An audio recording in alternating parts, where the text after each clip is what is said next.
Good evening, folks, and welcome to Friday Night Live yet again.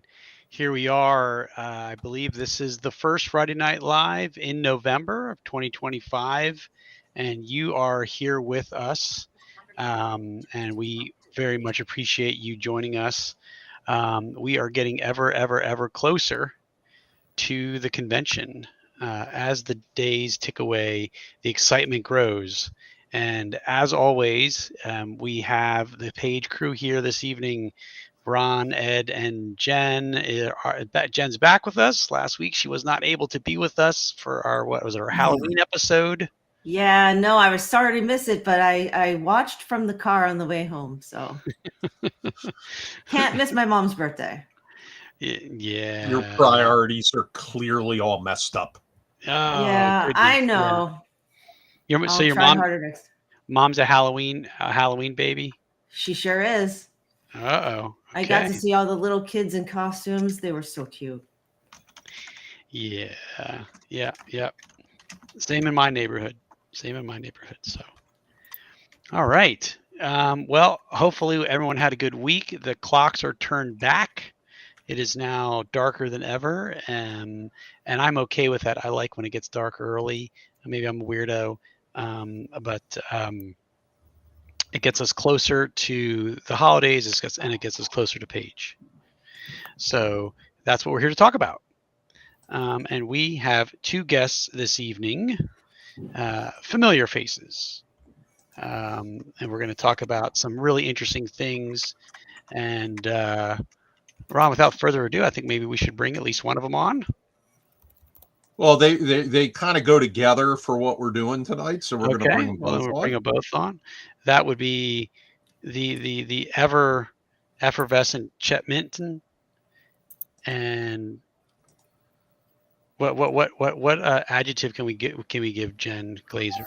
The violent. No, it's got to be alliterative. It's got to be like the I don't know, jabbing Jenn. Does that work? She doesn't strike me as violent. Thank you, Jennifer. She once stabbed her husband, you know. That we know of. I mean, it was just once, yeah. Yeah. Or that could have just been a module that you heard of. That's why Zach is so quiet. Oh, he's afraid to talk. He's compliant. You need to do a safety check to see. I don't think we've seen him on Facebook in a while. Yeah. Well, the evidence trail grows thin. So, I think I saw a post about him thinning out his collection. I don't know. Does it look thin? This is only one wall, so no, it's not thin. That's just because Ron wants to bid on all of it. Yeah. It's all donated for the auction. You're welcome. Yeah. Uh-oh. Do you know my wife, Jennifer, says that she will give away everything in my collection at $1 a piece when I die. I had to take the extraordinary effort. No kidding. Here. This is no kidding what he's about to say.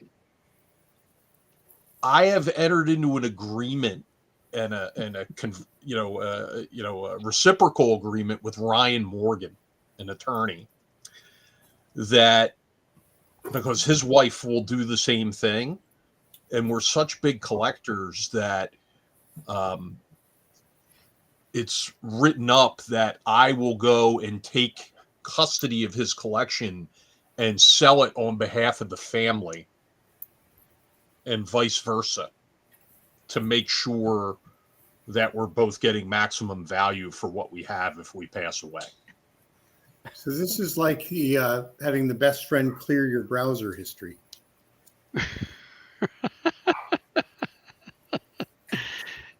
Ed, let's not talk about whatever that is, or I don't want to know.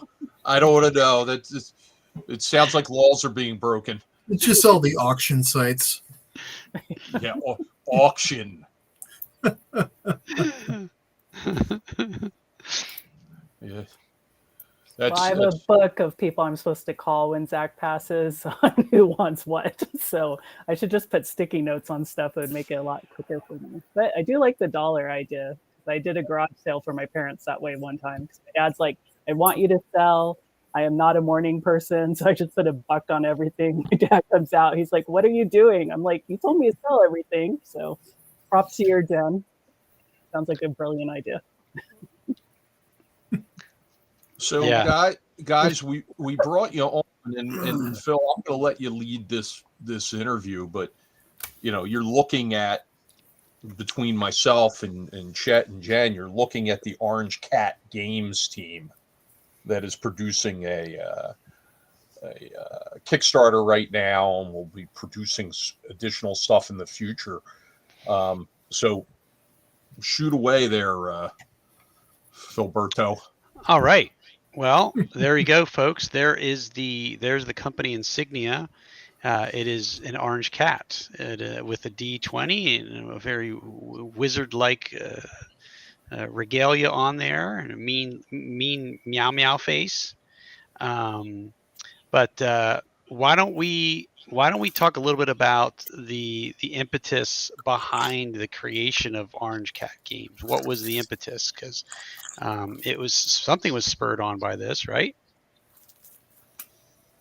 Well, yeah, I mean, I had written this adventure, and Chet had gotten so involved with it, working on the art and everything else, that it truly ended up being a collaboration between Chet and I on the whole thing. So, sharing is caring, right? We want to, made it a formalized partnership, and went from there. What the hell was that? What was that? What's that Sounded like noise? a dog My barking. dog. Oh, is that the lazy dog? Yes. A little doggy. Okay. I Aw. thought Pickles was coming on the show suddenly. Nope. Oh, come on. You got to unban him, Ron. No way. Banned. So, Heartless. So Ron, tell me, how did you guys come up with the name Orange Cat Games? well, Chet loves cats and has cats, and I love cats and have cats. I thought Chet had an orange cat, but he doesn't. But by the time I had come up with the idea, he was like, yeah, that's great. Yeah. So I was like, well, what's your orange cat's name? I'll put it in the bio. He goes, I don't have an orange cat. I think I have a theory. I don't know if you guys ever watch like the various social medias that talk about cats and orange cats in particular.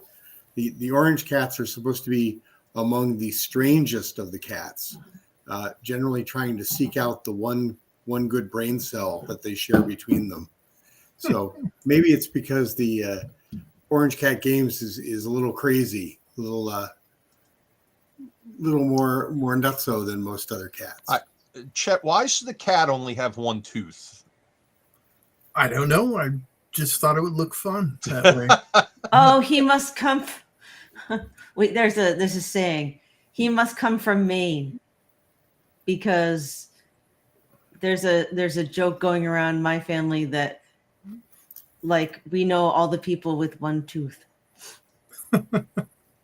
Are you related to all the people with one tooth? No, but I know some.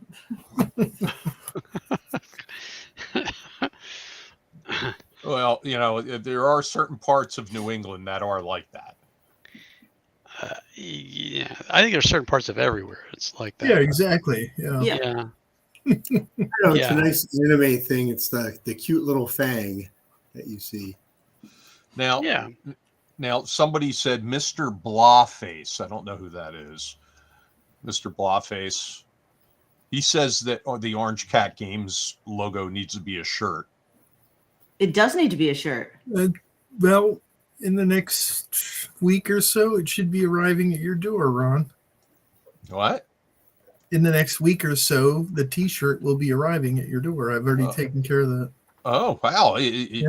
Early Christmas gift. Yeah. How'd you know my size? Because we have the same size shirt. Ah, Yeah. okay. Yeah, that's right. That's right. That's right. You got my I've got a traveler shirt. certified pre-owned Ron shirt on right now. Oh, no. I Are didn't you even selling wash those it. at Page? Wow. Well, it's funny you ask that. Are we selling tie-dye Page shirts? At first, I didn't think so because it's really hard to get tie-dye logo shirts. Like you can't just put a screen on tie-dye sometimes. There's something with the process. I went to like 5 or 6 different places and they were expensive.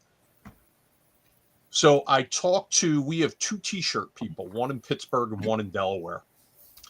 So I talked to the one in Delaware and got a price, and placed our order for this year for our regular t-shirts and our extra diversity shirts and our staff shirts. And I asked about the tie-dye shirts because I was thinking about maybe we could use it as like a one day, like on Saturday, if they, all the staff is told to wear their tie-dye shirts. Well, turns out he's able to get them a lot cheaper.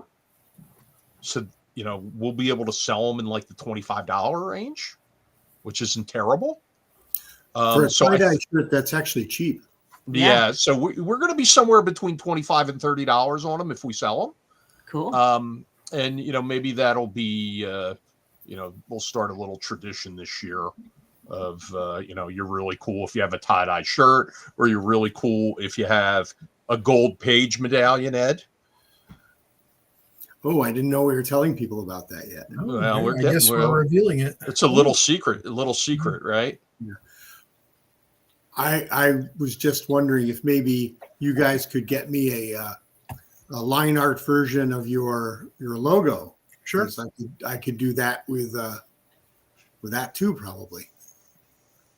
Oh, okay. Well, the artist is here. He's the he's the talented one. So He can just add it to his list of things he's doing. Yeah. List going right here. Well, remind me at the end. I'll show you what I'm talking about. But I don't want to spoil the surprise for the. All right. So Jen's on board to keep Chet and I in line and make sure like we're not just happy to put out product, but it's actually making money and coming in on time and asking questions that she asks a lot of questions that she already knows the answers to, but she asks them in earnest anyway.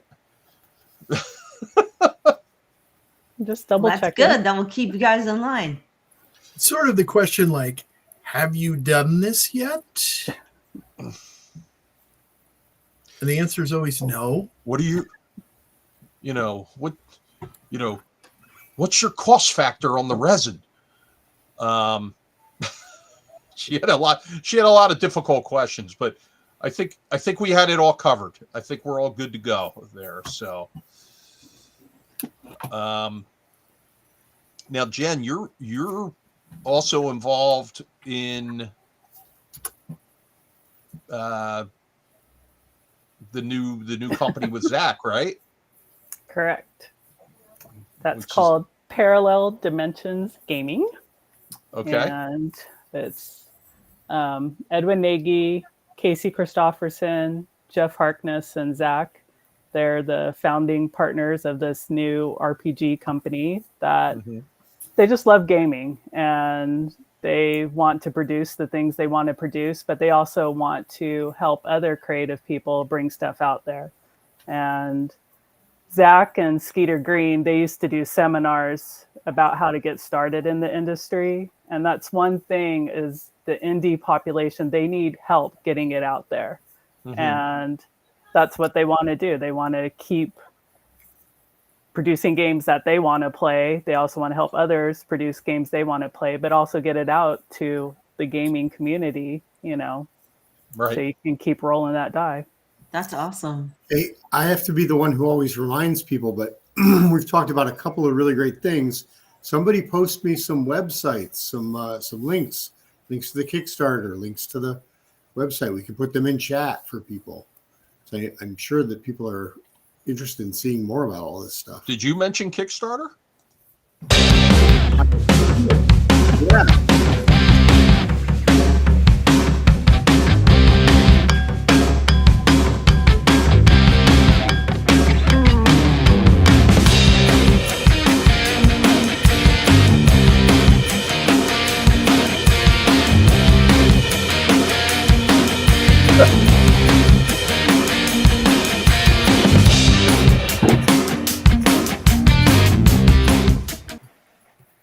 There we go. Is that Chet on guitar? Was that Chet? No, that was Chet on the cowbell. Yeah, I was just going to say that. That was Chet on the cowbell. More cowbell. Yep.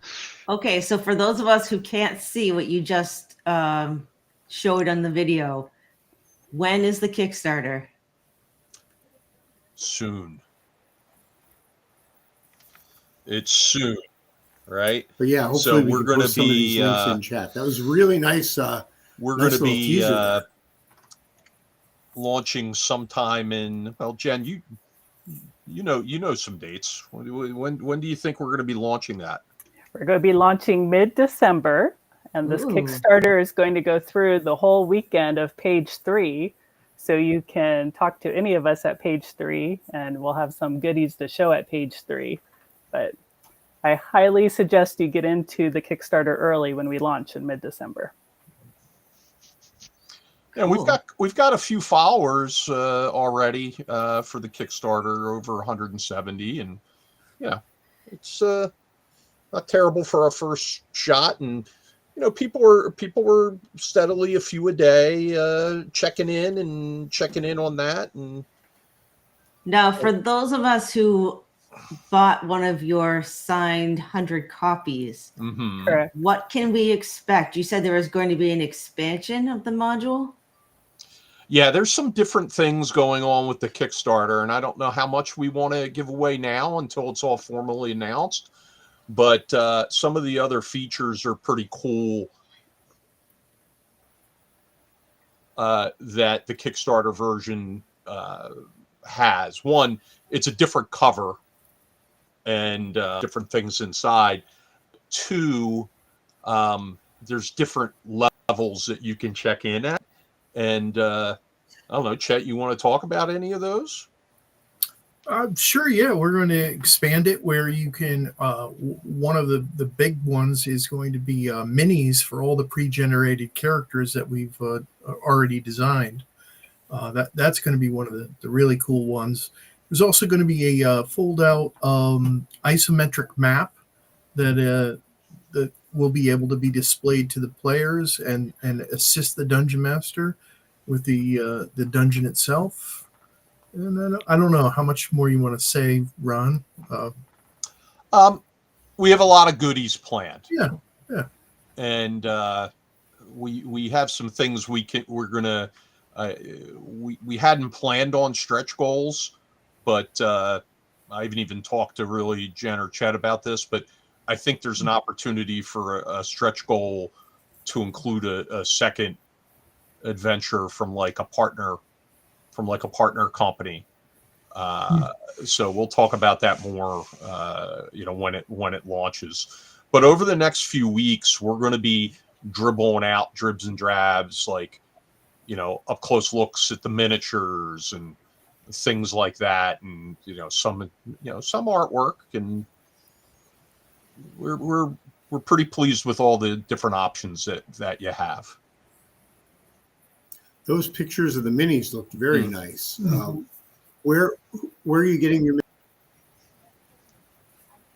We're doing them in-house. Okay. Yeah, we're doing them in-house. So yeah, we're going to. They're resin prints. We worked with somebody to help make those closer to the sketches, as close to the sketches as we could get them. And if you look at the miniatures compared to Chet's character sketches for those pre-gens, they're pretty much dead on. Nice. Yeah, so pretty Cool. happy about that. And yeah, no, I know, really excited about that. Jen, when's the first thing coming out from Parallel Dimensions? That might be happening this month. Okay. That's all I can say about that. It depends if the person working on it gets it done this weekend. So we have a couple modules, a couple adventures, but more next year as we're just getting our toes Sure. back into the water. Sure. What system are yours under? Are they systemless? So there's going to be a little bit of everything. So some 5e, some Shadow Dark, probably some OSE. It just depends. We have some other people we're working with that they're bringing their own ideas that I know those aren't settled on with the system yet. Let's jump on that Shadow Dark train as quickly as you can. Yeah. Now, Jen Cash, Yes. spell parallel. Parallel. Ah, ding, ding, ding, ding, ding. Very good. Very good. So now, Troy Allman from Cannonball Publishing says, a coloring book? Ooh, could be a stretch. That could be a stretch goal. I mean, Yeah. maybe. Now, fun fact: Troy Allman has a credit in Tomb of the Ancient War King. Oh, Cool. is that for first death or? No, No. no. He produced the beautiful old school blue and white map that Oh, okay. Yes. graces the inside of the cover. Yep. Wow. So yeah, all good. Yeah, Jen, I'm at paralleldimensiongaming.com right now, checking out the site. Looks like you have a. Why don't you share the your screen there, Philberto? Okay, hold on one second. Let me do so. Let's see, parallel gaming. All right, so going up to the top, it's, we've got some things coming soon here. Looks like a Kickstarter is coming soon, The Sweetest Curse. Yep. And if I scroll down a little bit here, I get a little bit more information. A candy-coated adventure of Yuletide terror. And I love me some holiday-themed adventures. Yeah, that sounds fun. Yeah, specifically Christmas ones, quite honestly. So I will probably have to get that.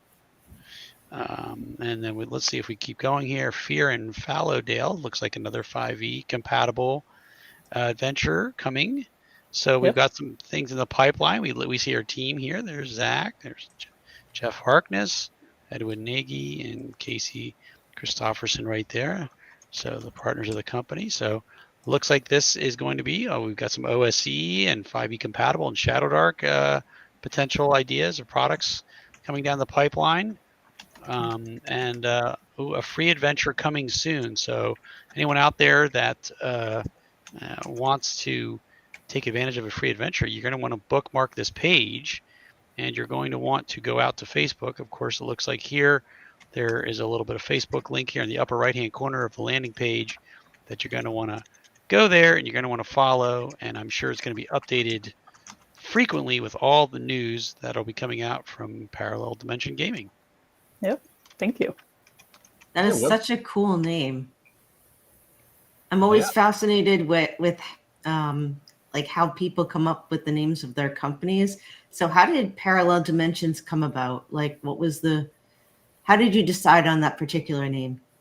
So Jen, you get to ask the two of them in 2 weeks when they're on this show. Oh, perfect. So we're going to leave that as a little teaser. So we're going to have Zach. Who is Casey coming on as well? Edwin is coming on. Edwin's coming on. Yeah. Okay. No kilts. There's no kilts on this show. Oh, That would be Casey would Yeah. be Okay. wearing the kilt. I am I just- totally gonna wear my kilt then, just because you said no. What you have is a pleated skirt, Phil. Yeah. I have a very authentic, expensive kilt that I wear when I'm in From parade. Clan Wirt Clan. in Pennsylvania, Dutchland. Yeah, you know that they do have a German American tartan that they've designed, which I did not choose for my own kilt. I went with like an orange. We're talking about orange cats again. I went with an orange and like an ashen gray color for the tartan that I wear. So I just like I think like gray and orange is a cool color combo. I used to have a nice Robertson red kilt, but now I've basically gone to a burgundy Utila kilt. It's nice to wear to the Ren fairs when it's warm. Yeah, we gotta get Ron a kilt. Well, Ron has his Badge Quest a uniform that he wears when he's I do. DMing a game of Badge. I do. I've got a little beret, but interestingly, when we talk about kilts, even though I have a German last name, my father was adopted, so I have no German DNA. So I did my DNA test to find out, and I'm 50% Italian. I knew where that was coming down. But the other half is almost entirely Scottish. Oh. So Well, good for you. my Jennifer went and bought a 2 foot by 2 foot plot of land in Scotland that I am the laird of. So you can all curtsy next time you see me. Lord McMeisker. That's Laird. That's Laird. That's Laird. Laird McMeisker. Yeah. That's Yeah. to you, pal. Yeah. You should go to the Highland Games. It's all Scottish all the time. Highland games are wonderful. Yes. Yeah, no, it's interesting, and you know,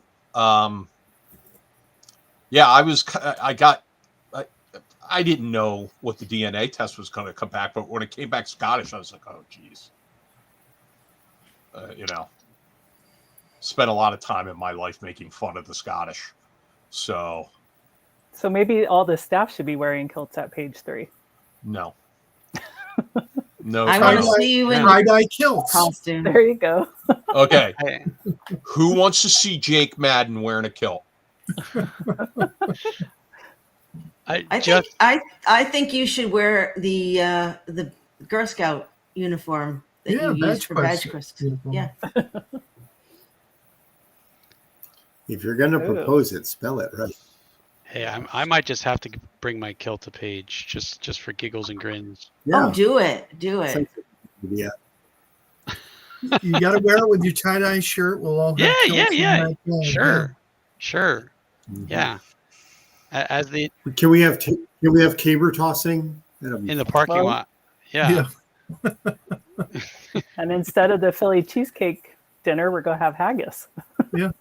Oh, that'll be a hit with a special guest. Exactly. Okay, This is the last page I'm going to. Yeah. Yeah. Well, the meat in the cheesesteak could be haggis. So you Oh. could- Oh, Surprise! that would be, oh my God, how awful would that taste? But I don't know what you're talking about. Have you had haggis? I've had it. Yeah. Ooh. It's That's fine. good. It's fine. Depending on where you get it. Yeah. And what kind I've of had haggis haggis it in is. Edinburgh, and it was Yeah. fine. We'll need a lot of extra ketchup that evening. yeah. Brown sauce. That's Does what not brown sauce sound is for. appetizing at all. Yeah. No. Yeah. It sounds like Troy over. It's very similar to boudin or just a loose sausage. Really. Yeah. Well, that's what wearing a kilt's all about, the loose sausage. Yeah. That's right. Ugh. That's as bad as the dad jokes that Ron was throwing out at me the other day. We were on the phone, and went down a bad path as dad joke after dad joke was being unfurled upon me. Listen,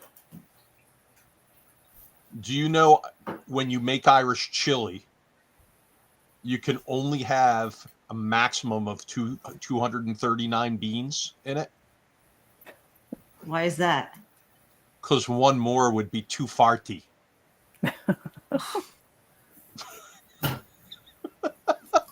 Yeah.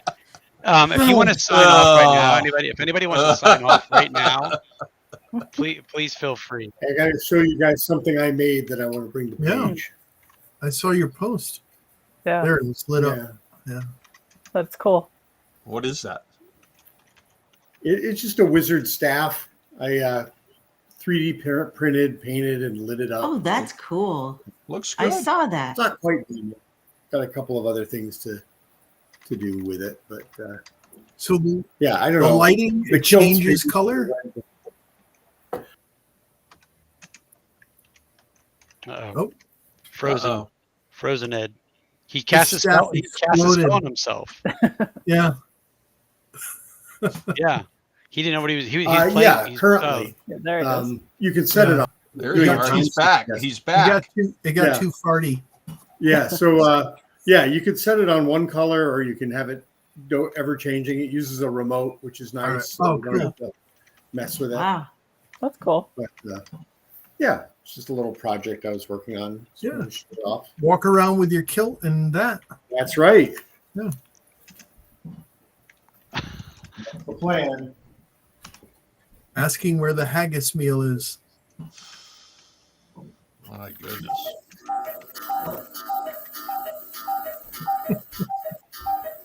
So Ed and his one cuckoo funny clock. thing though, when I was in Scotland, I had haggis a few times and different kinds, and it's pretty good. But one of the things that was very funny is my father, who was we're descended from Scots for the most part. He got canned haggis sent to his house. Canned haggis is not good. I mean, I don't think there's anybody who likes that stuff. That was awful. No thanks. Pass. Yeah. Hard pass. Yeah. Yeah. Yes, Maybe the this. haggis. So, I have a question. Who's Mr. Blawface?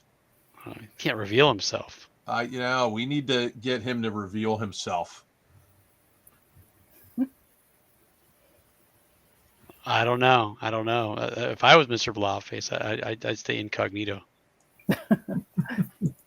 Oh, it's you. I see. It's not me. No. Yeah. That was- Mr. Blobface. I think a different name than that. Yeah. So hey, back on the page stuff.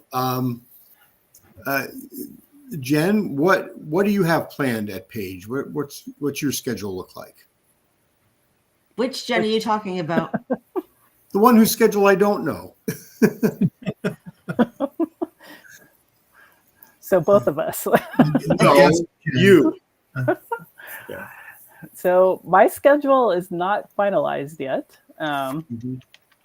I have been asked to take a look at Page and see if there's anything I can help all of you with. And so that's what I'm currently doing. I will be helping out with the auction. That's one thing I do know for sure.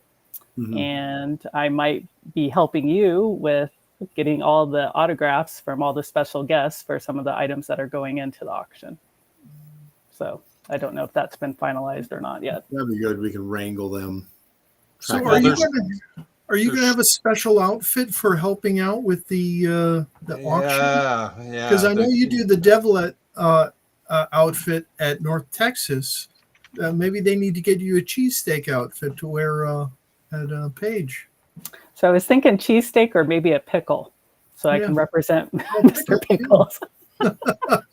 That would be awesome. However, this auction is for charity, so yeah, I don't know. My other auction I do is just for fun. Yeah. Now I'm scared. Okay. It's like, yep.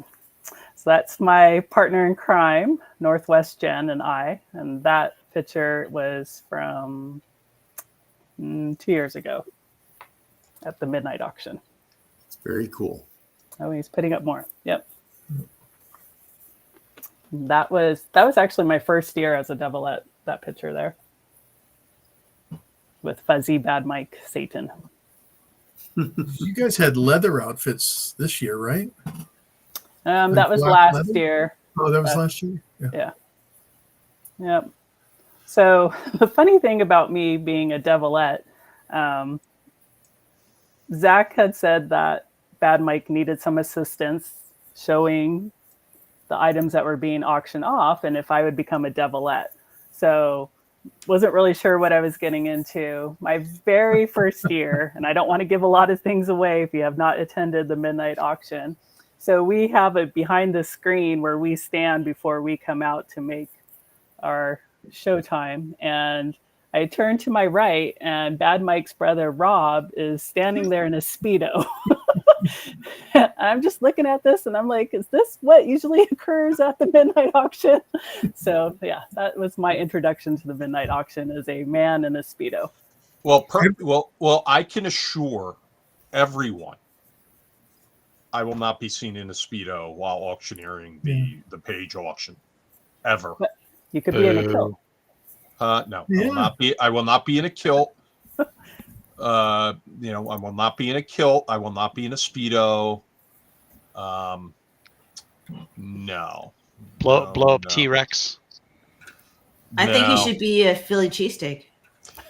No, but you know what?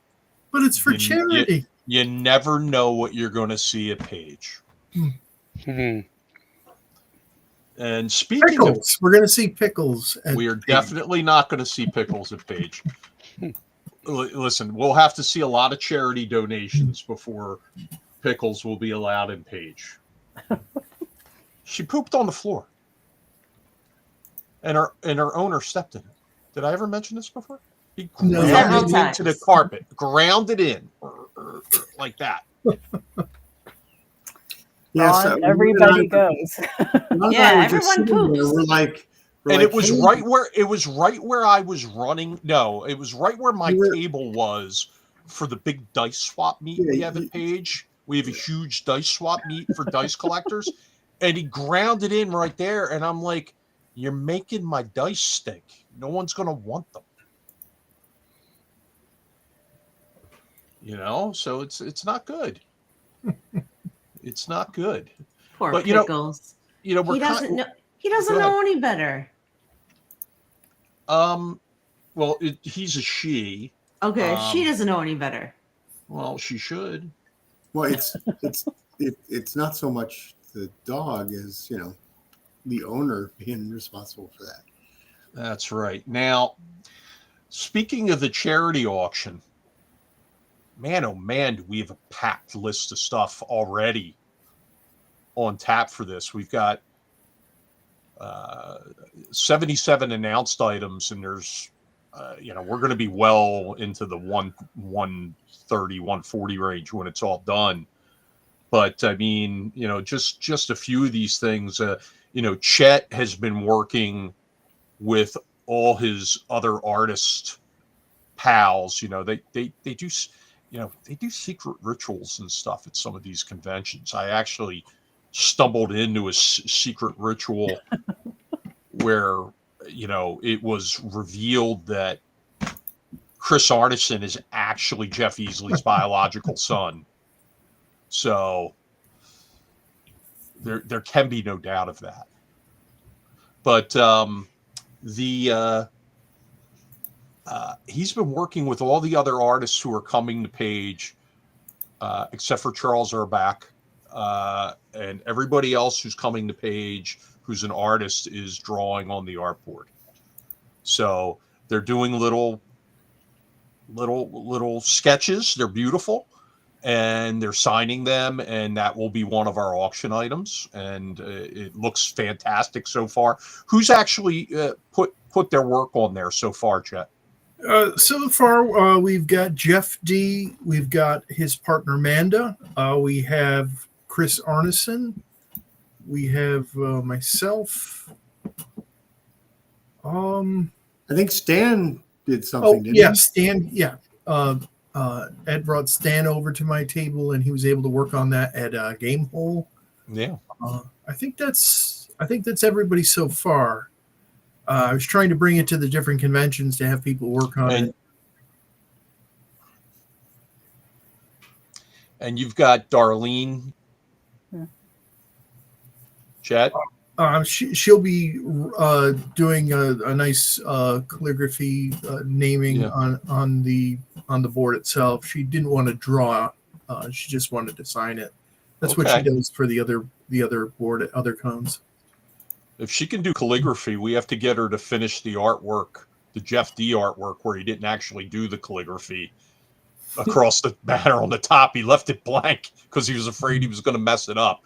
Oh. So I got to find somebody to actually finish that. But and Justin Royce, right, is he's going to be one person. Of that? Yeah, or he's one of the people we're going to ask. Matthew Sargent, Brent DeSantis, Brent Chumley, Lizanne Lake. Yep. Yeah, so it's going to be a great board, and really looking forward to that. And some other things. Chet, do you want to talk a little bit about Matt Roberts's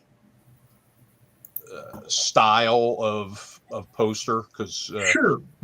He uses so Matt Roberts is very well known at a lot of different cons.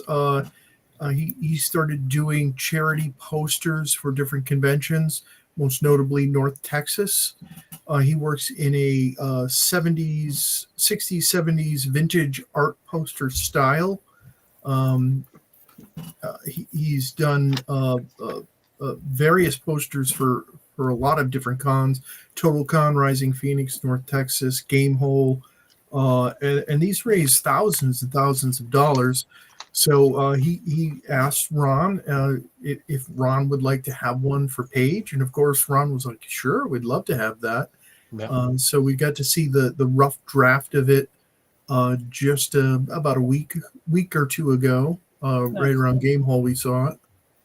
Oh. Yeah, so it's going to be a good one. Now, I have it on good authority that there's actually 2 posters for Paige. Oh. I don't know. It usually makes different sizes. There's an alternate design.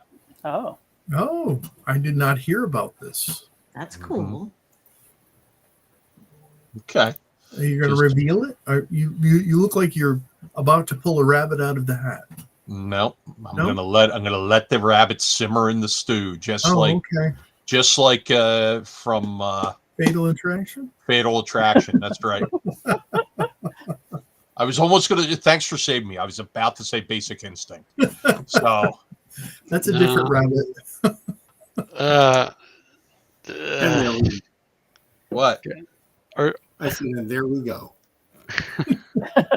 All right, and just to jump around to a few other things, we're going to have some original art from Jeff D, original art from Justin Royce in the auction. In fact, it's a Sickest Witch original.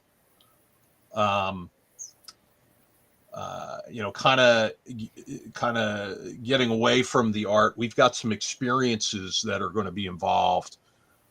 This one hasn't been announced yet, but it's a 6-player virtual game of one of 4 systems for the player. The players will choose online with Heather Ashcraft after the convention. We have a online Ragnarboard game set as an item, and you can play with the creator of Ragnarboard, Erica Lowe. She's going to run that game online. Yay, violence. Yay, violence. Yes. A couple of pretty cool in-person experiences. One of which is there will be a picnic happening in June at my house in New Jersey. And we've got all kinds of great GMs lined up for that, including some of the people on this on this, speaking to you now. But people like Professor Dungeon Master and Ed here and Phil and Chet and we've got some others that are famous that we'll announce. It's going to be a very small, very, very free event. However, it's going to be invitation only, and we're going to auction off a couple of seats for that event in June. So that's going to be a lot of fun. And then Stefan Picorni from Dwarven Forge, if anybody's ever seen his house online, especially his game room, it's epic. He has agreed to host a game for charity at his residence. And I can almost guarantee the food and drink will be very, very good there. So we've got some great experiences there, and I think we can probably twist a couple other people's arms beforehand. We've got dice like you wouldn't believe. We've got Moldvay Phase 1 and Phase 2 prototype dice that are extremely rare, that Frank Metzer's dug out of his junk drawer in his utility room. But they're extremely rare. They're not Moldvay or Metzer dice. These are prototype Moldvay dice, so they're rare. We've got a set of Bristol War Games Society dice, very early dice, very desirable for dice collectors. We have a full set of Creative Publications dice. They predate the Holmes dice, and they're extremely sought after as well. A full set of Armory first generation dice, a full set of Game Science first generation dice. We're going to have full dice sets that were exclusive to page 1, page 2, and the page 3 dice. They'll be in there. We have a first printing Holmes rule book. In fact, you can see it over this shoulder in the background. That's a true first printing of that book. We have that. We have a 25th anniversary D&D Silver Anniversary set that's complete and in great shape. We have 2 pieces of terrain. Many people don't realize this, but Professor Dungeon Master really cut his teeth doing like terrain demonstrations. And he created 2 of his famous, Phil, what does he call them? They're round. UDT, Universal Ultimate Dungeon Terrain. or Ultimate Dungeon Terrain. There you go. Right. So he did 2 of them when he hit 20,000 subscribers and I think 50,000 subscribers. He celebrated by making 2 new ones. Well, he's given them to us. Oh, wow. To auction off. We've got Dungeon Magazine #1. We also have Dragon Magazine #1 and Strategic Review #1. In addition to other very early Dungeon and Dragon Magazine copies. We have a TSR retail bookshelf that appeared in, was sent out to various hobby stores, B. Dalton and Walden books in the late 80s. We have one of those that's going to be in the auction. Extremely hard to get. Very few of them left. Most of them get tossed out. We have one coming to the auction. More original art. Lisa Ann Lake will have something in there. We have a Mayfair Games City State of the Invincible Overlord in shrink wrap box set. Oh, let's see. We've got a rare RPGA notebook, which just arrived in the mail to me from the donor, who was also the same donor who donated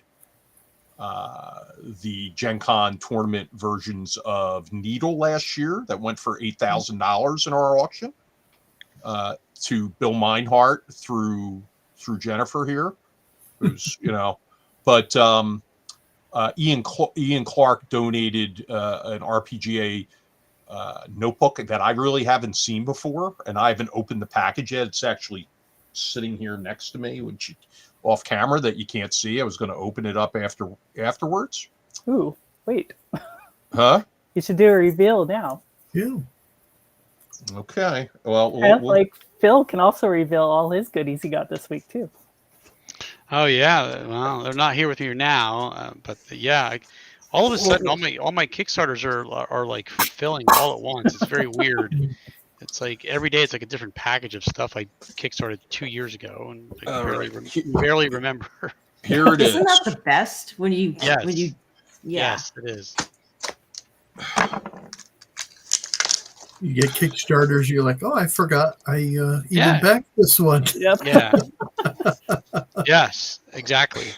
And then you have Kickstarters that you remembered that you backed and they never show up. So Yeah. That's only ever happened once. I got Good. this in the mail the other day. This is Oh, from one nice. of our special guests, Kidge Johnson. It's Cobalt Press. Cobalt Press Riverbank, cozy role playing game.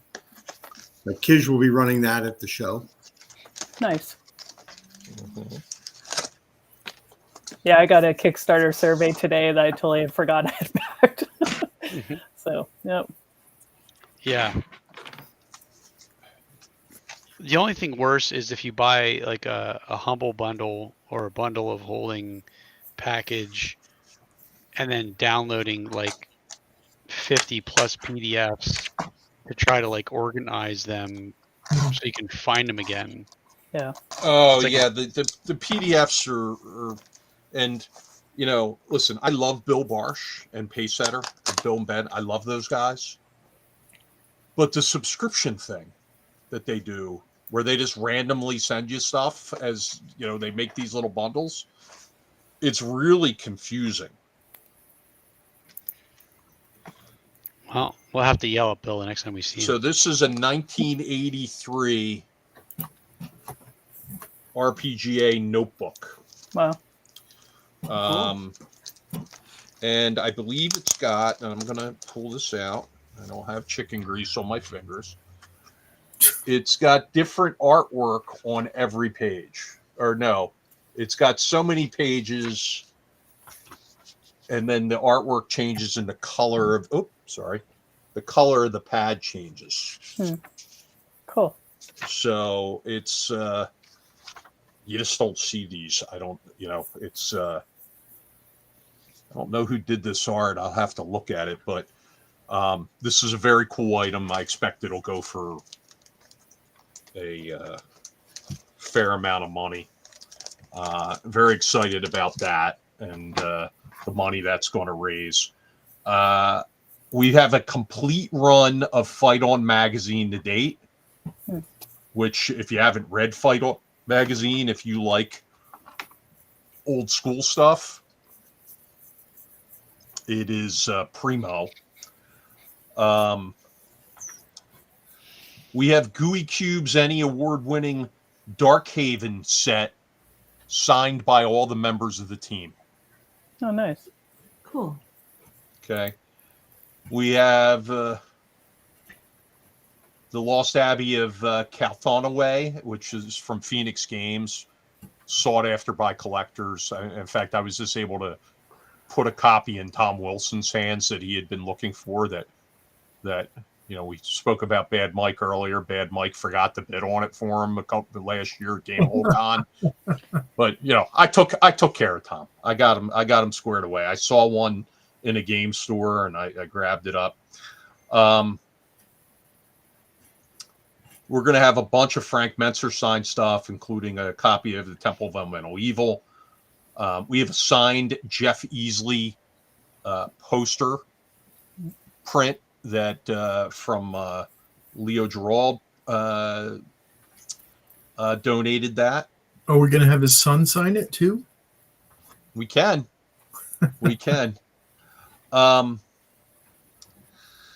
Let's see what else we have here.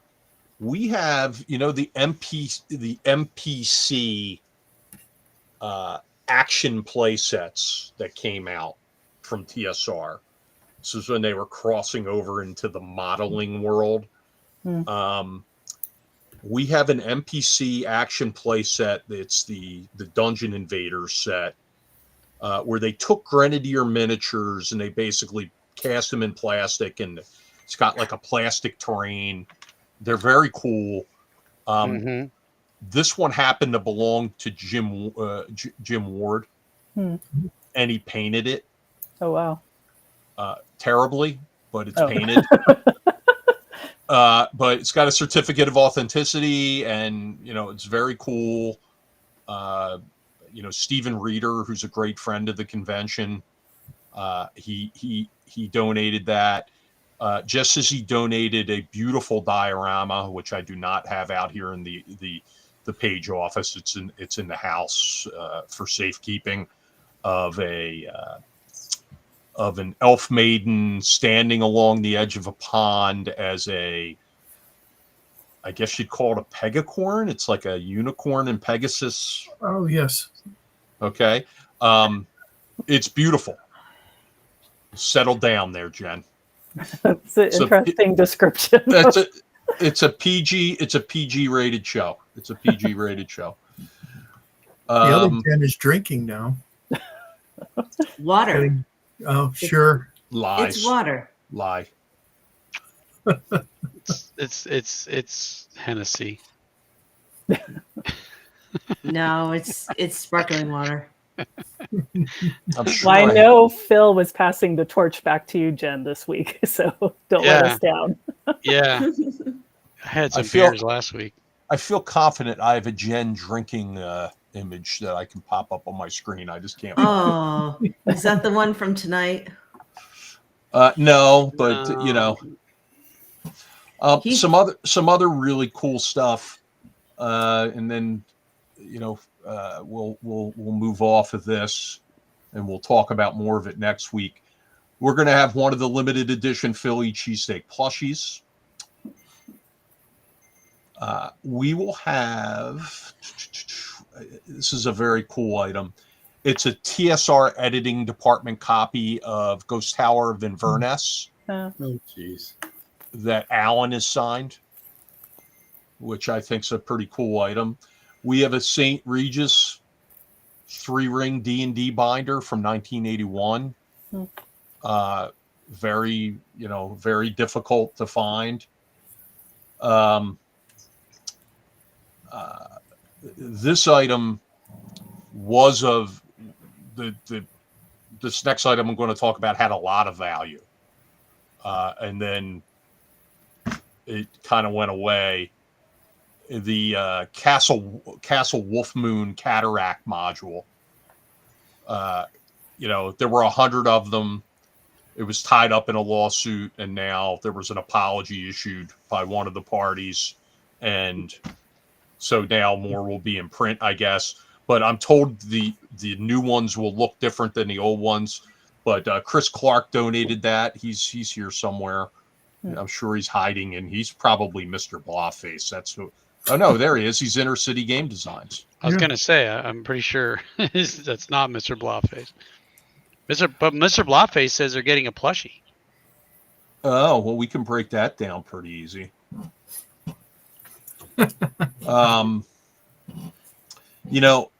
We got something interesting from Jen's husband, the one she stabbed, Zach.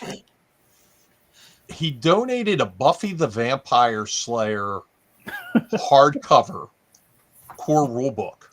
Oh, cool. But he also donated Dallas RPG. No, but I have one of those that I can put in there. He also donated this very cool action figure of Spike. And the note I got was, I'm going to read this exactly. And I don't know what this means for Jen, but hold on. Where is it? With Spike action figure and sealed package, Spike has seen things. He knows things too. I don't know what that means. But You guys want to hear a funny James Marsters story? Sure. Yes, please. I'll try to keep it brief. Back when I was working for TSR and Wizards, the last year we had Gen Con in Milwaukee, we were out in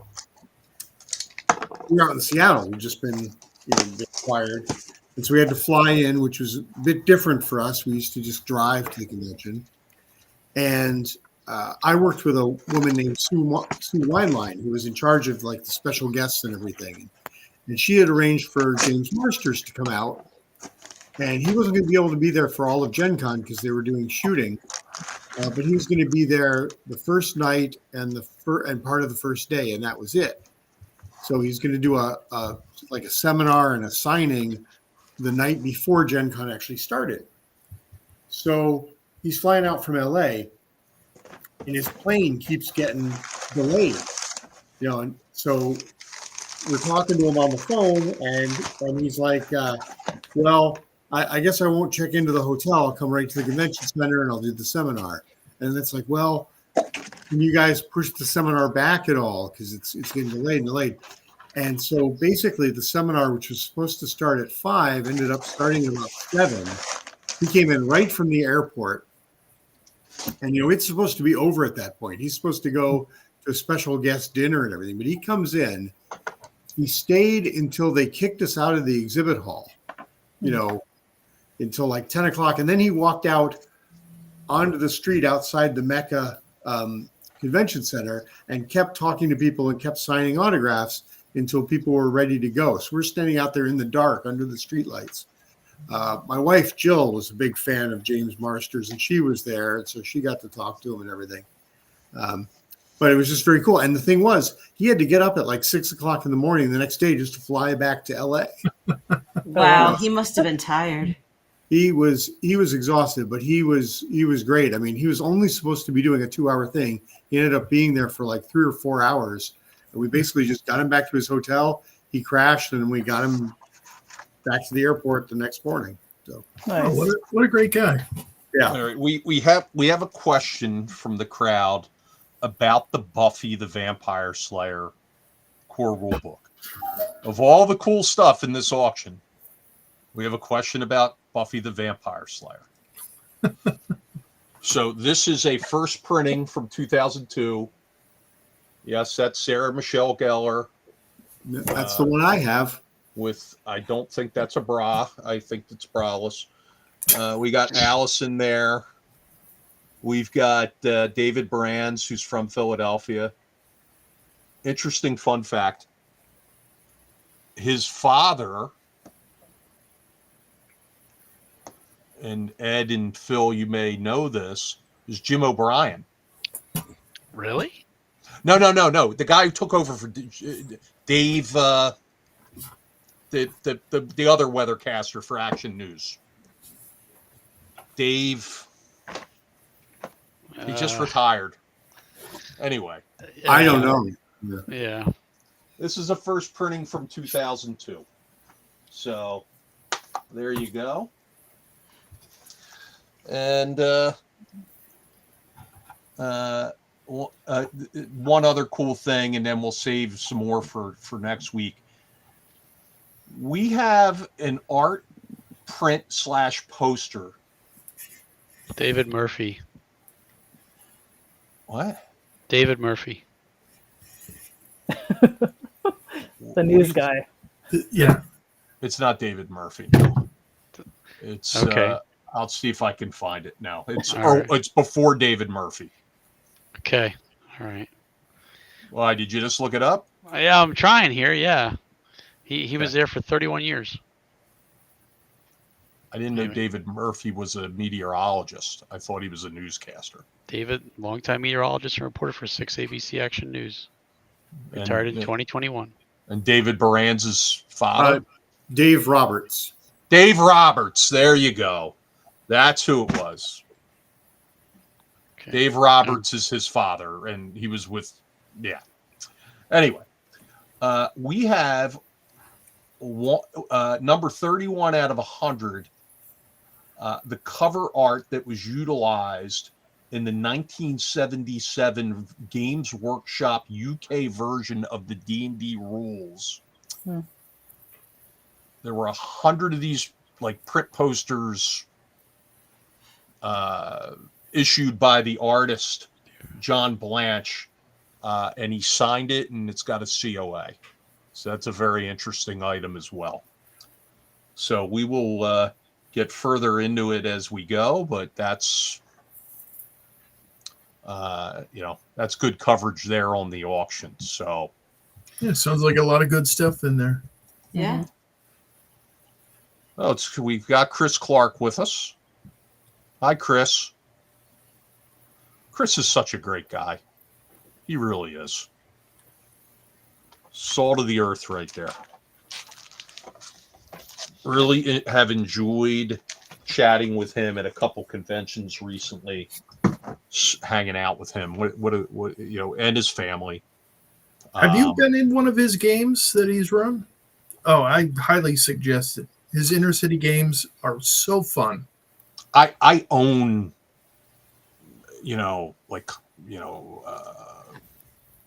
almost everything that he had put out, and I've read through them. I mean, it's all quality. I mean, it's quality stuff. You know what I mean? So, oh, what's this? Hi, true story. What's this? Oh, he's accepting the praise, I guess. Yeah. That's good. That's good. I'm glad. So this was the RPGA book here. We're going to put this over here on the auction shelf right next to Buffy and Spike, who knows things and has seen things. All right. Hi, true story, but Chris is very violent. I don't know what that means. He's saying the game Inner City Games, when you play it, it's very violent. Well, welcome to, I don't, well. Murder hobos. Chris does not use the deck of player safety.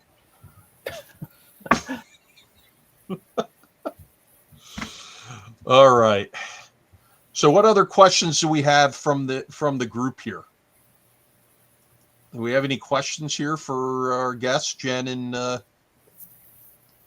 Chet? I have a question for Chet. Uh-oh. How do you pick out your booth babes? They just show up because I don't pay anybody. They just come over and say, hey, can I sit down for a little while? Usually Ron comes over. He's usually good for that. He's like, my feet are killing me. Yeah, but I actually sold stuff at ShireCon. Yeah, he did. Yeah. Like when Chet was running his game, I was a selling machine. I sold $80 in stickers.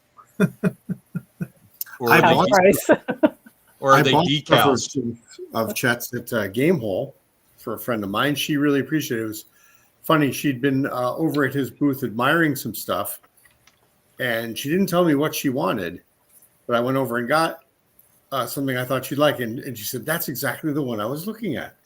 So I saw her on Sunday night. She was having dinner with people. Yeah. We'd already left the show, and we were out in Madison actually having dinner. I was with the Doolins, and we saw her at the next table with Ronan and a bunch of people over there. Yeah. Sure, yeah. That's nice. Who was it? Her name's Cindy Rice. I don't know if you Oh, yeah. I met her. Oh, okay, yeah. Yeah, you introduced me to her.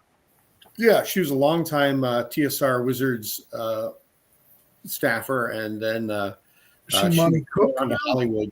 Well, she's in Hollywood doing production stuff now. Okay. She still does some editing work occasionally for freelance, just for fun. She's working on a new project for Wizards that I'm not supposed to know about. So we have a question. Are you going to tell us? Yes, there is a question. Yeah. Brian Keena from Southern New Jersey asks, can we hear Jen's side of the stabbing of Zach? Probably the hilt, I would assume. Mm-hmm. Yes. I think I should save this story So when I see you at page 3, Brian, I will be happy to tell you the story, my side And of the story. she will be armed and dangerous at page 3 as well. I can't. I fly in. So I'm sure you Yeah, could but stop you, and go but Walmart you, or something. but that's true. listen, Drive in. listen. You just show your stewardess badge or your flight Oh, yeah. attendant badge, and you just push your way through security. Yeah. They're like, oh, we know who she is. Go right through, ma'am. What I like about Zach's side of the story is that it changes every time I hear it.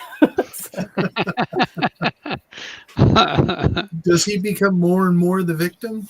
Oh yes, blood is dripping everywhere, and yeah, ask him to show the scar, and then that takes it. Does that end it? Yep, No, there is no that's- scar. Yeah, Brian Keena had it right. He had Dave Roberts. Yeah, I just looked up a picture and I'm like, oh yeah, that guy. Yeah, he was there forever. He Yeah. took over for Jim O'Brien. So That was a long time ago. Jim O'Brien might be before your time, Phil. No, I remember Before- Jim O'Brien. I remember Jim O'Brien. Okay. Yeah, because he died when I was like 7 or 8 or something. Yeah, I it was young. It was a long time ago. You would have been 3. I remember watching him. I don't know. Yeah, September 25, 1983. Oh, so I was 13 when he died. So yeah, no, you would have been 1983. sentient at that point. You would have been 8. Yeah, I was 8 years old, so I remember. That you were 8 years old and you had not yet taken the savage beating your sister laid upon you because you used her hairdryer. And then she proceeded to beat you with the hairdryer. And when you attempted to retaliate, she broke your finger. Chet, help me. Save me. Oh my goodness. Chet, so our goal for page 3 is to get Ron's Jen off to the side in a private conversation to get as much dirt She as we won't. can. She won't do it. I guarantee it. Because you know what? my coworkers, God bless them, at the Carpenters Union on the management side, they literally separated us and put her at a table and me at another table at an event because they were trying to get information out of her, and they just Couldn't crack her. No, what she said was, "Is what you see is what you get." Like there's Man. there's no subterfuge. So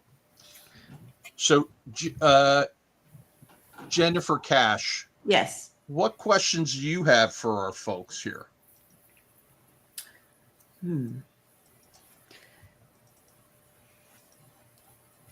Well, I think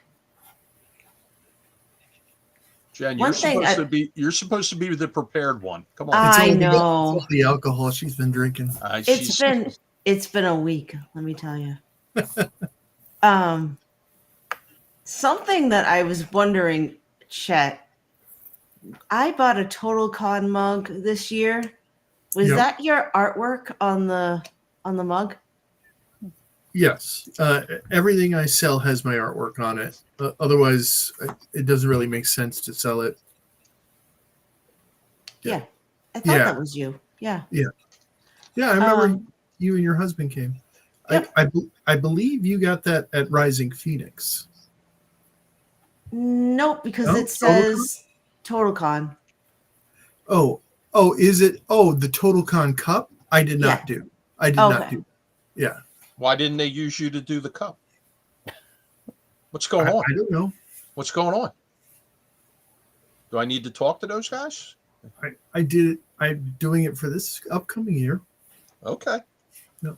All I right. did artwork for them last year. It was not on the cup though. Oh, okay. Speaking of artwork, do you have any 2026 previews or not yet? Well, I got Rising Phoenix stuff right here. No. So So when it comes to the Kickstarter, How does that work? Like for someone who's never really run one. Oh my gosh. Well, that's a shot at Chet right over the bow right there from Chris Clark. Yep. I am bought and paid for, yes.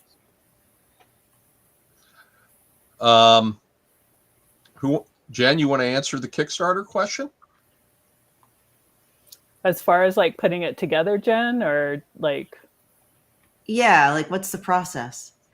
So with any crowdfunding platform, it's kind of, you just like copy and paste, putting in the information. There's some things that the platform will let you change once it's been accepted, and then there's other things you can't change.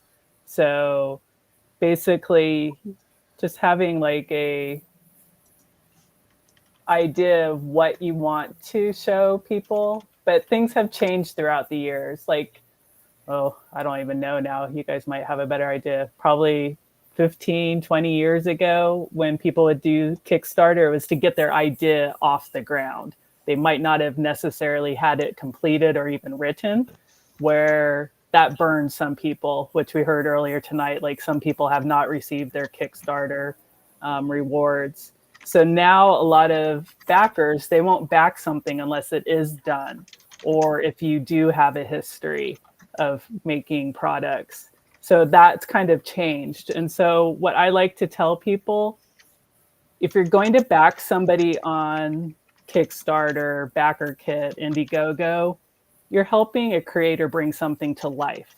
If you don't want to take that ride with them, wait until it's available at the retail price, wherever they're going to sell their product, because it's hard to get into the industry and you're trying to get your idea. And there are people who are not successful, and that it makes it hard to want to back someone when you don't get that product. Like Phil said earlier, he's only had that happen to him once, which is great. I know other people, they haven't been so fortunate with that and they haven't received their rewards, but that's part of the process. So some people, they might see Orange Cat Games that this is their first created. However, Ron and Chet have already made this book for Paige, so it is going to have a different cover. It's going to have different parts for this Kickstarter. So what we did is we sat down, we took a look at what they wanted to offer. Like we said, we don't have stretch goals right now. That might change depending on how this platform does. But there's different opportunities that anybody can use when they do want to do a crowdfunding project. So my background. Oh, go ahead. Sorry. My background with Kickstarter is my husband. He started his own company, Lesser Gnome, which you can talk to him about. I asked him, like, what's something you've always wanted to do? And he said he wanted to make his own RPG game. And I said, well, do it. And we did Kickstarter. We fulfilled it all by ourselves. He had these box sets that he filled completely. And it was a learning experience. But we got to see the whole operations of it. So I've seen it from someone who's done it into their home, where other larger companies, they might have it produced here in the States, or they might have it produced overseas and then bring it for fulfillment. So there's a lot of different options out there. But yeah, that's a really good question. How do you get started in it, especially if you haven't done it before? And is there a difference, like, between, I'm sure, obviously, BackerKit, Kickstarter, Indiegogo, they are 3 completely different platforms, but is there an advantage to going with one over the other? That's also changing in the market. From my past experience, Indiegogo in the past were for smaller projects or indie projects. Kickstarter was really good at advertising, but BackerKit is now becoming good at advertising for the creators. BackerKit has always been known to be good at delivering the product to your backers, where Kickstarter is now coming up and they're offering their own way of also helping to do that part of it. So it really depends. I've talked to different people in the industry about it, and it's kind of like oranges and apples on who you want to pick and who you want to roll with. Yeah. That's so interesting. And what's going to happen when Orange Cat Games is up and running, Ron? When you go to cons, are you going to represent both companies? Yeah, Ron, what are you going to do? When's the second adventure coming out? No, we'll probably have some things on my booth at different conventions. So I'll have an art booth and I'll have a section with some of the products from Orange Cat Games. And then when Ron has a page booth, there'll be obviously some stuff tied in with Orange Cat there as well. Right now, we're concentrating on the completion of the first book, and which is done. I mean, it's done. It's laid out. We would just have to send it to the printer who got us back the ones for page in 4 days. Soup the nuts, like yeah. Well, it's nice when you print in the United States. You don't have to wait 4 months for it to ship back from China and then find out all the pages are in the wrong order. That sounds like a nightmare. Yeah. Well, those are some of the things that happen. And sometimes with, like we were talking about BackerKit, sometimes you can pay companies to do the fulfillment. And sometimes they make mistakes. And like the Sickest Witch project for Justin Sorois, he had some issues where there were a couple books that were supposed to be in the sets where books weren't, some of the books didn't have the right printing on them. There was some books that had actual sketches that he drew on them that had to be put in. Some of the books for, I've seen other projects where the binding was done incorrectly on the books, but that's something you would catch as you were, if you were doing your own fulfillment. And so you get a book and all of a sudden you're like, hey, I've got like 6 white pages in my book here, or the page numbers are all out of order. When you talk about binding, we can go back to the mid 1980s to TSR's Unearthed Arcana. I mean, the binding in the spine on that, it's hard to find one that's not loose or pages falling out or broken on the spine. It's very rare. And when you do find one, you put it in a bag and you never open it because you're just tempting fate because it's going to happen. It's amazing. I mean, I would say it's 80% of the ones I come across, probably a higher percentage, have some sort of spine flaw or binding flaw. So I had a friend one time, his book, I don't know what the printer did. They did not cut the pages, so the inside pages were outside the cover. Oh my God. Yeah, it was really bad. It was sad, but yeah, I was like, okay, that was a new one. So there's no quality control at all there. Yeah. Mm-mm. Yeah, and you just do a print run and yeah. And you really have to have a relationship with your printer too when things like that occur. Yeah. So there was a question earlier about, is there, a planned follow-up for Tomb of the Ancient War King? Yeah. There is actually, I've actually written something, and the thought is it would come out at kind of coincide with page 4. But we will probably just do the whole thing through Kickstarter to be fulfilled at the convention. For some people, if they want to avoid the shipping, it would just make more sense to do it, that just kind of be consistent with the way stuff's coming out now that the Orange Cat Games is in existence. The other thing is that I did receive an adventure, a full-blown adventure written by someone who is interested in, if we want to do, publish it under Orange Cat good, more than pretty good. So that may end up happening too. But we'll see. I mean, sounds good. yeah, we have a few things there, and As soon as we announced Orange Cat Games, I was flooded with portfolios and samples and stuff like that, which is cool. Yep.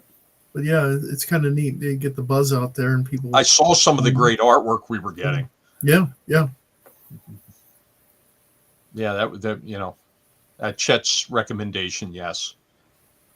I don't know if you noticed, Ed has dropped off, so that's Fell gone. asleep. Chet Phil just noticed Ed's gone. He's like, oh, Ed is gone. He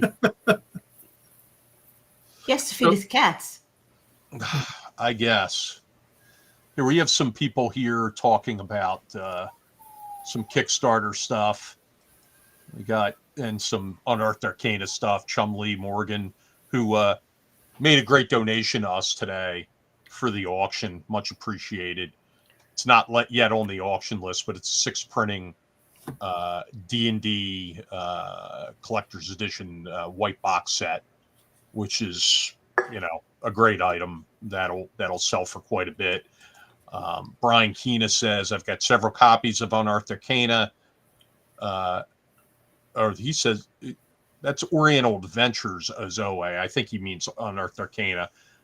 They're all messed up. Agreed. Here's Jason Hofstede talking about Kickstarters. The reason I don't mind waiting, the Kickstarter campaigns that get fully fulfilled immediately are usually POD, which means they are perfect bound. Read it a handful of times and it starts to disintegrate. See, that's the thing. When you're like Phil and some of these other guys that like kickstart almost everything, you don't ever actually read it. I mean, no, they're not meant to be read. They're meant to sit on the shelf and look nice. There are some companies that you can get the print on demand as a saddle stitched book, though.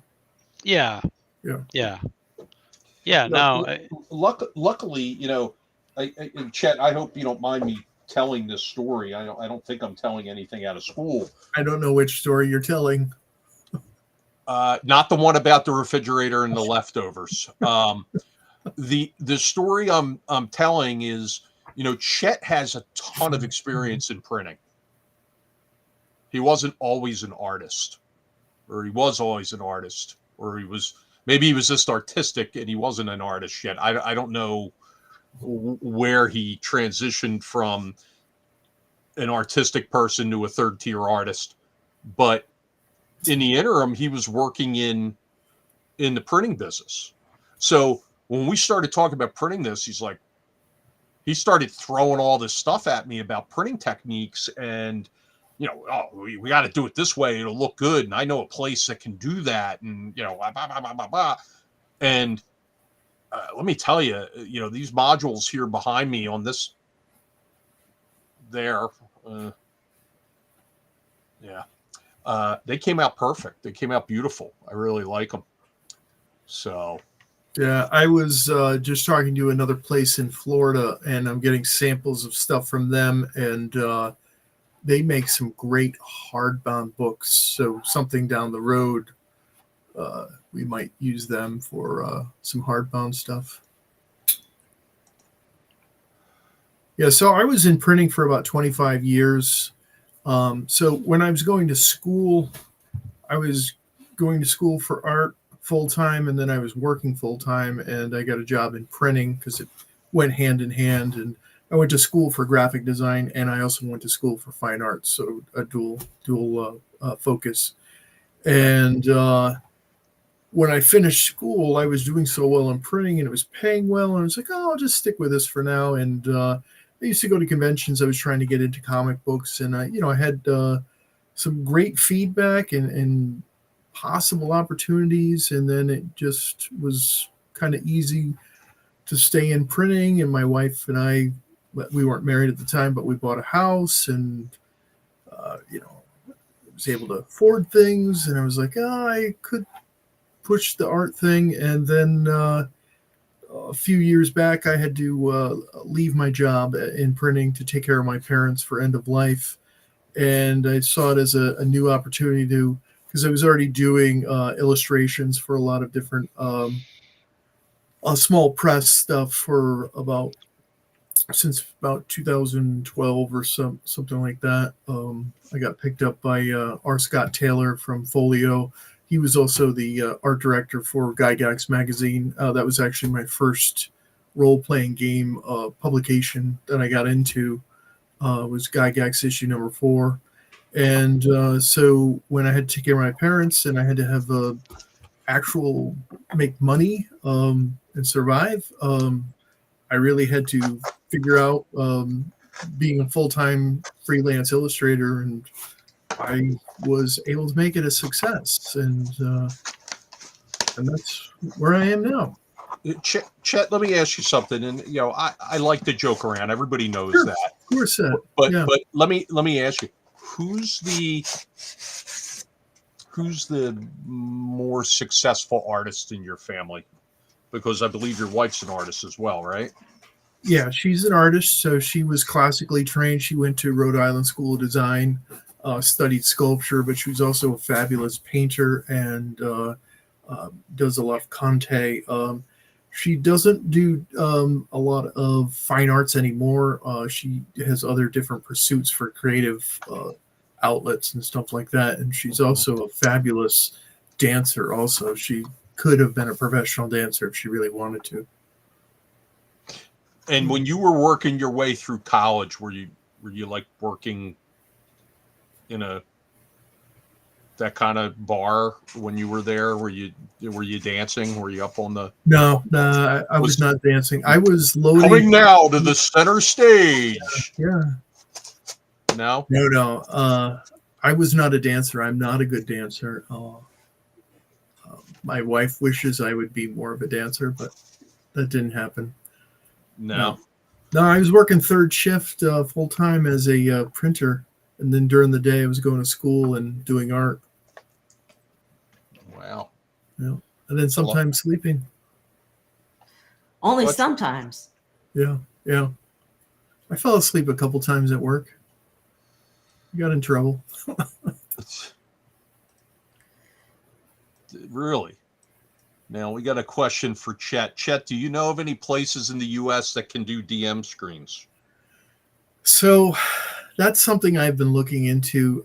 Yeah, I mean, the DM screens where it's only 14 or 18 point stock that's been scored and fold are kind of temporary kind of DM screens. Honestly, the ones I've seen that are really good are the ones that have unfortunately come from China and stuff like that.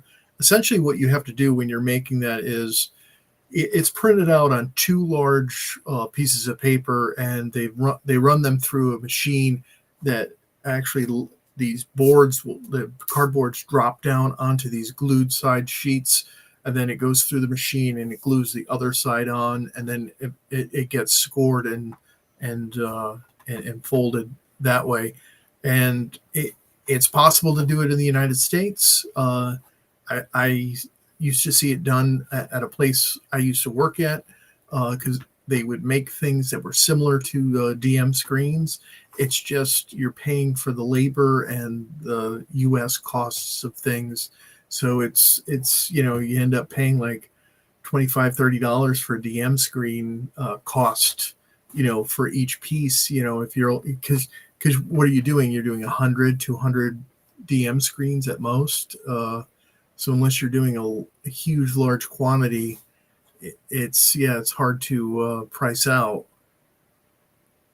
But yeah, that's actually one thing I was looking at because I had an idea of doing a patron a thing where you every month you would get a DM screen type adventure. So the whole adventure would be on the DM screen. And then you'd get character sheets or monster cards that come with it or whatever. But essentially inside the DM screen, you have the map, you have the encounters. So it'd be like, 4 or 5 encounters written out. And then you have the monster stats on the trifold. And I just couldn't find anything beyond doing like an 18-point cardstock that would work for that. So that idea kind of fizzled out. Now, for everybody listening and watching, Chet just basically blurted out what I was talking about his knowledge of printing. Like he was really getting into it, talking about real technical stuff. And I just said, I finally went, yeah, Chet, whatever you want, because he obviously knows the business, and no point in fighting City Hall. Hold on a minute. I'm gonna make That's so interesting. Phil, you gonna make it, man? I don't know. I got to get up early tomorrow. I'm starting to fade here, man. All this talk about printing books and things, and it's barn burning. It's exciting.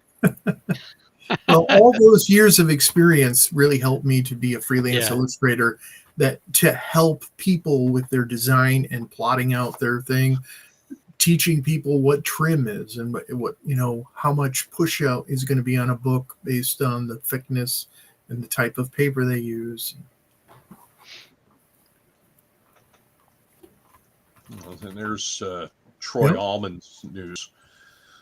I mean, Jen Glazar's wide awake because normally she's like, you're just getting to work, right? True, and I'm also on mountain time right now, so yeah, I can keep going. You're Arizona, is that? Yeah, okay. We flip flop, so right now I'm mountain time. Yeah, I was on Pacific. Yeah. If everyone else could be like Arizona, it'd really help us out here. So. Yeah, because they don't switch. No, only our Indian reservation switches for the state. Yep. Mm. But the rest of Arizona does not. So yeah, when you talk to my husband about times, you have to tell him Arizona time, otherwise he will not show up. He's always asking me, what's the time difference? So yeah, but Zach would love to talk to you, Chet, about paper quality. Oh, sure. All day long. Yeah. And Jason, I'm seeing your comments come across the screen, and I think self-contained DM screen adventures were a cool idea, and if you could get them every month, because I used to work for RPG Crate and I do the artwork, and you get 3 encounters, a T-shirt, and things like that. And I kind of had built that idea where, if you could just send a flat mailer with the DM screen and maybe some character sheets or character, monster cards or something like that, that's a flat package. That would be an easy thing to mail where it wouldn't be too expensive, other than the actual product if you priced it right. And I think that would be a catchy idea, but it's finding the right people to be able to produce it here in the US, especially now with the tariffs and all this stuff, and juggling that. Yeah. It's Chet, did you ever consider using the cardstock and then toughening it up with like a heavy gauge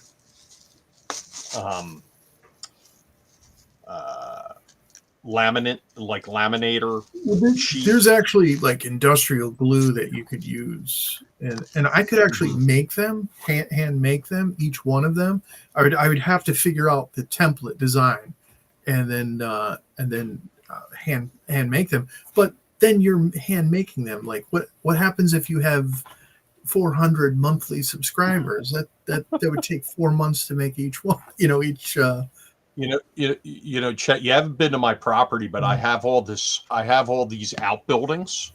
They'll be perfect as a sweatshop for you to work in. Okay. Jason Elliott wants me to come down because he bought a small printing machine. I think it's a 2-color printer, and he wants me to come down there and be a slave for him down in Cheshire, because we're both in Connecticut. Don't do it. Yeah. No, I don't want to be. I don't want to be on a print machine anymore. I don't want to deal with chemicals and the stench. And that's the thing too. If you buy your own printing machine, you have to keep using it, otherwise that ink goes bad. Yeah, and then you also have to deal with OSHA, and well, you're supposed, if you're doing it right, and you have waste. That wouldn't Then be you happening on have- Ron's property. Let me help you out. Let me help you out right now, Chet. As somebody who works in conjunction with OSHA all the Yeah. time, they ain't working right now. Yeah. Like literally, somebody needs to die for somebody from OSHA to show up right now because of the shutdown. Yeah, I think if you were going to start your own small press now, they have digital inline machines that you could do where it's doing high quality work, and it prints, folds, cuts, and stitches all in one machine. I worked on several of those, and the quality has gotten so much better that it almost rivals offset printing. Yeah. I'm putting everyone to sleep. I think we're gonna call. I think we're gonna call it a night. We just saw Jenn Cash nearly fall over. I did not. Oh, you were tipsy. Yeah, you were dipping. Listen. I don't think my wife is watching, but we have a couch that has two ends that are like chases. So like there's like a center part that's like a regular couch, but the ends are chases. Nice. So we like to watch movies, and we like to watch educational shows and documentaries. I'll look over and she'll be like, she looks like Angelo Bruno after he got whacked, right? He's in the car. And she'll be out, and I'll go, "Hey, Jenn, you awake? Jenn, you awake?" And then like 2 minutes later, she'll go, "What are you talking about? I'm awake." But she's not awake. But she constantly says, "I wasn't sleeping." So now I've resorted, I just film her. And then when she says she's not sleeping, Yeah. I'm sure she's caught you a few times sleeping. a little bit. Yep. I had to share a room with Phil at the at Gamehole Con this year. And he filmed me Snoring. He showed Sawing. He's like, "I don't snore." I'm like, "Sure. Okay." He was in a strange place. Ron had been beating on him all day. No, Yeah. he needs to go back out to the fold out couch next time. Wow. I even tried to freeze him out. I'm like, "Yeah, I like it really cold." I set the HVAC to 58 degrees and just let it run. Yeah, So- the whole so note to 4 straight self- days. You could see your breath. It was so cold in there. It was like freeze. It was like literally outside. It was warmer outside than it was inside. That sounds like a nightmare. Oh my gosh. That's why you were snoring, just trying to keep your breath Right. up. Yeah. Exactly. Right. I was just trying to. Here was- homeostasis was trying to be attempted. Here's Troy Allman's.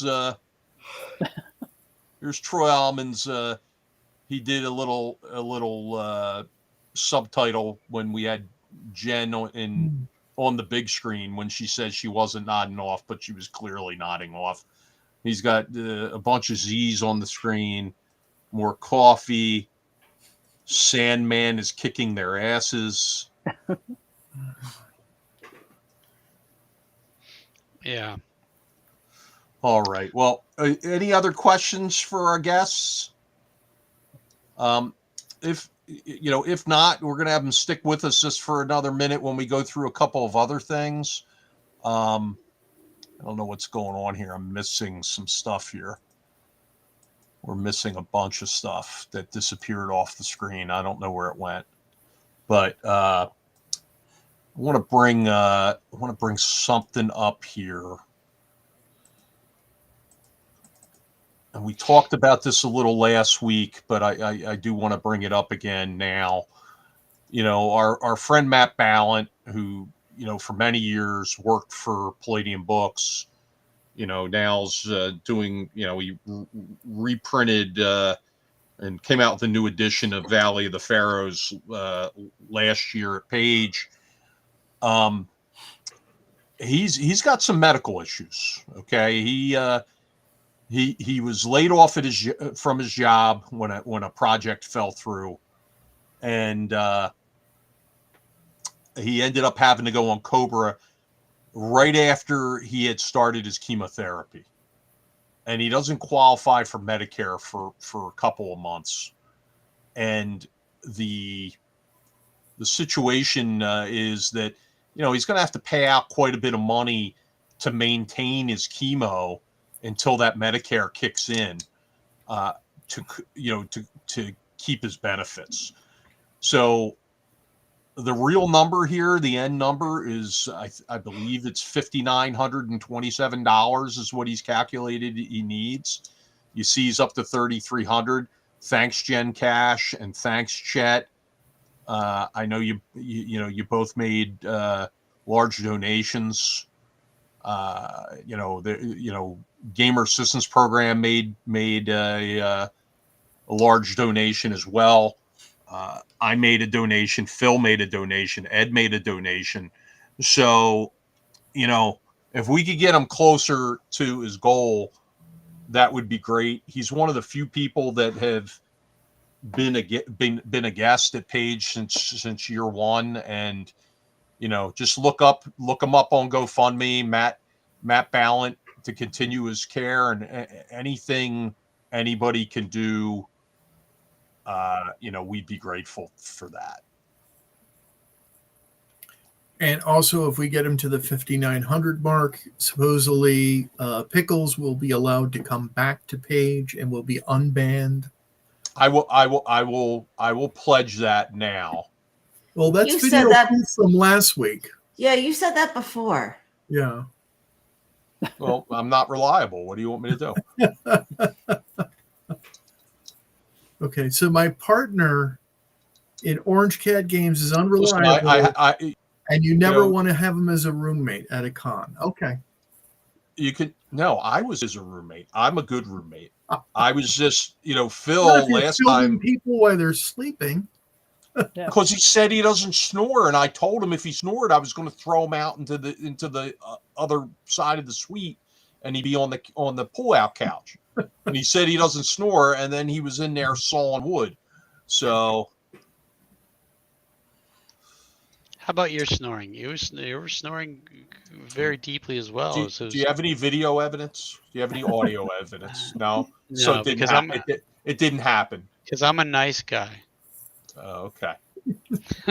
All right. And Chet, thank you. I got the package, by the way, in the mail.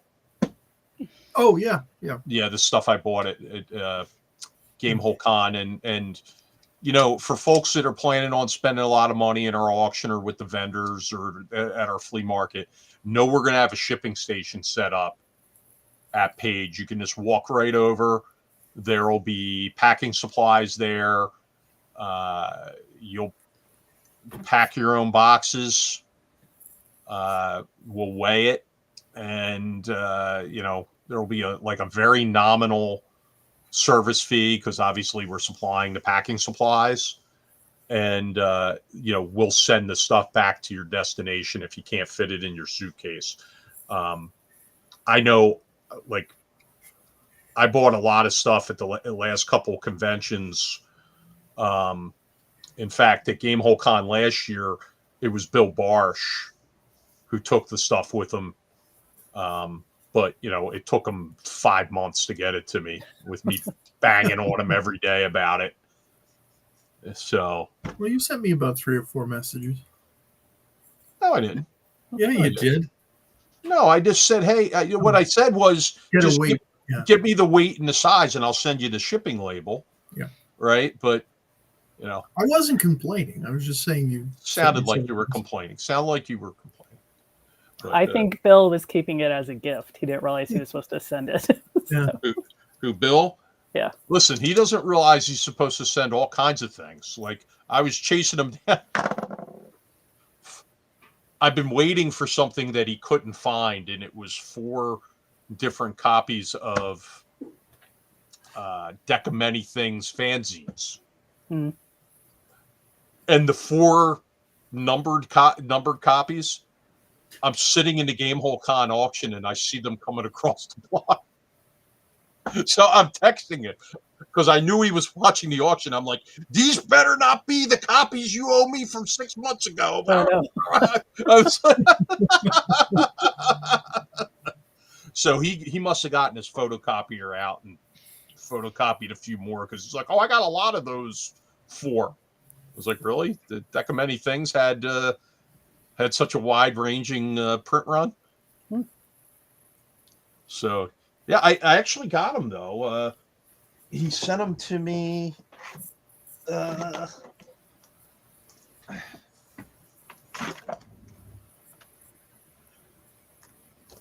Fresh off the photocopier. There you go.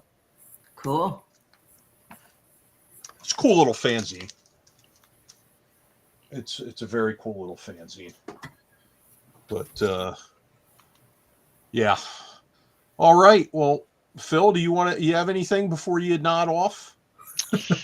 Not too much. I won't belabor or elongate this any longer than it has to, folks. Get your badge. There's lots of events still on the calendar there, on the schedule there for you to grab. Some really good things.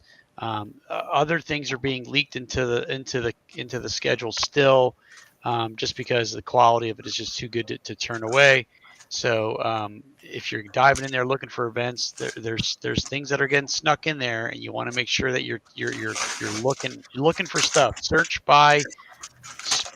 by type of game that you're looking for, game system, because there's a lot of options. Tell your friends, share it out there. You want to be there.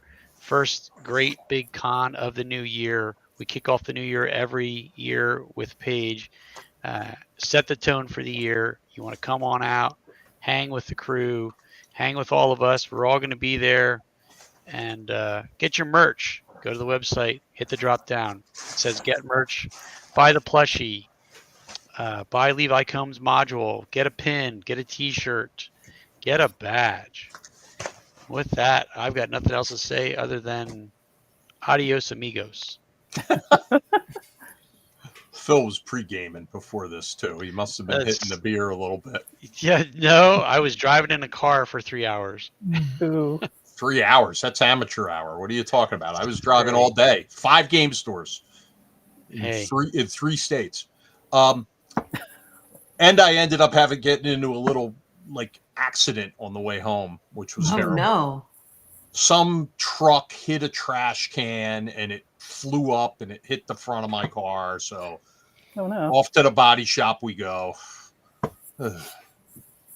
So, all right. Well, for everybody else, I am going to make a guest appearance at Fall In tomorrow in Lancaster. Heading out there.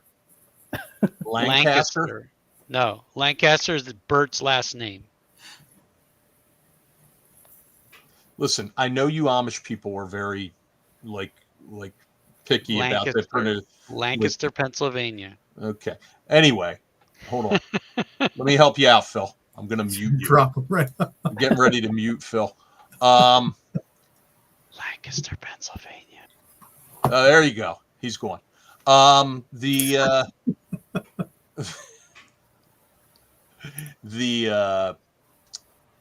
heading out there, and I'm also going to look at Adi Sanya's new gaming store that he's opening up out there. If anybody's ever followed Adi Sanya on YouTube, he's opening up a store, and I've seen some pictures of it, and it looks pretty cool.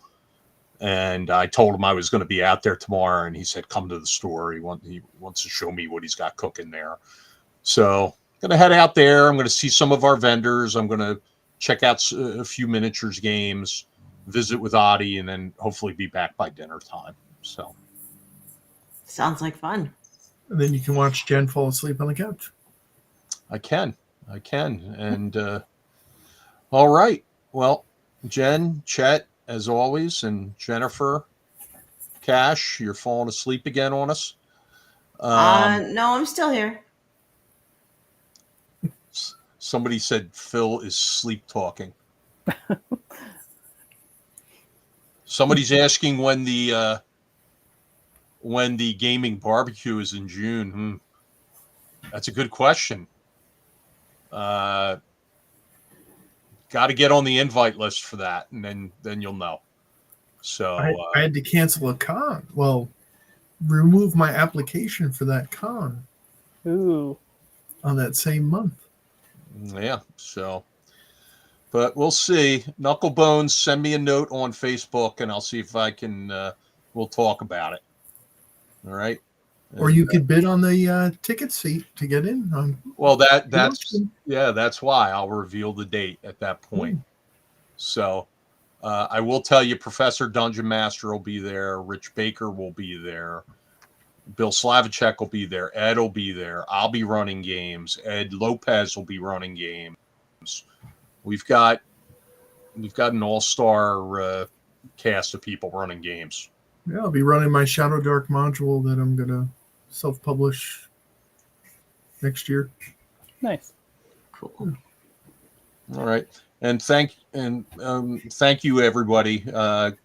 Great participation tonight from the crowd. Much appreciated. So have a good night, and we'll see you next Friday when we have Professor Dungeon Master on with us. So, good night, everybody. Good night.